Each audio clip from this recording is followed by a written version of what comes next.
What is the AI activation gap? Excellent question.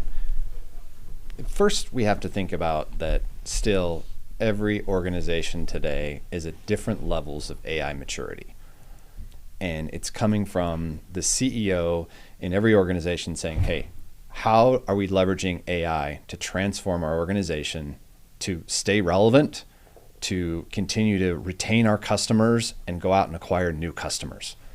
Well, for most in that journey, it's the discovery of, okay, how is AI going to impact us as an organization and our people and our employees and all of our resources and our connected ecosystems and our infrastructure? Well, that meant let's start testing and let's start trying all these different pilots and let's go through lots of different failures. Well, we've learned through at least the last 18 months that certain adoption of AI tools is part of an enablement and it does drive efficiencies, and we've learned how to draft emails faster and create presentations faster and do data research faster, and those are all just tools and enablements. But we've also learned that that's not going to really close the gap, because in order to really fill that AI activation gap is got to go back to this concept of creating a digital twin. So it's an organization that fundamentally says, okay, if we were to start brand new, net new as a startup in 2026 with the available AI infrastructure, what would our digital twin look like? And how do we transform our institutional knowledge into an AI first organization?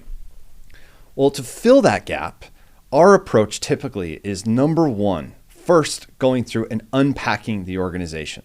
And I'm going to talk about something that I don't think many people really think about.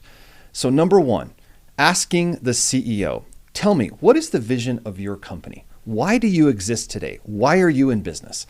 What creative idea got your organization together and says, hey, we have a product or service we are going to bring to market that solves a problem and offers a solution to our customers, right? What is that vision?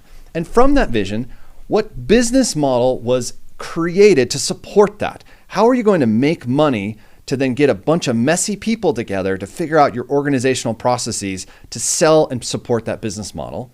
And then think about all the people, processes, and platforms needed to support that business model. And then from there, it comes to what products and services are we offering to the market? What channels are we going to distribute those products and services? And then ultimately, what experience is the organization trying to deliver to the market? And how do we line our brand experiences to consumers? That fundamentally has got to be well understood across a data organization and a platform to then figure out what are the gaps in terms of how are we going to transform in our AI transformation process to then really figure out what's going to make us be relevant and modernize ourselves. And so to then go across that part to build your digital twin, you've got to be able to answer those questions really well. And if you can't, then you say to yourself, how do our people today, employees inside of an organization, even understand if they can't answer what the vision of the CEO is, then the organization is going to really struggle to fill that gap, to transform into what the future looks like. So it really starts by asking some key question across the organization, really understanding when they get good answers from that, what's their data infrastructure, what's their possible, then going through a prioritization matrix to say, if we could start building a digital twin that is an AI first native company, where would we start? Could be some of the most advanced things that would really help us get ahead and stay competitive in the market? That all can be uncovered by just asking some really good questions and going through that transformation process and start building it. And the tools and processes are available, but then meanwhile, keep the organization running as is today and keep it up afloat and keep staying relevant in the market.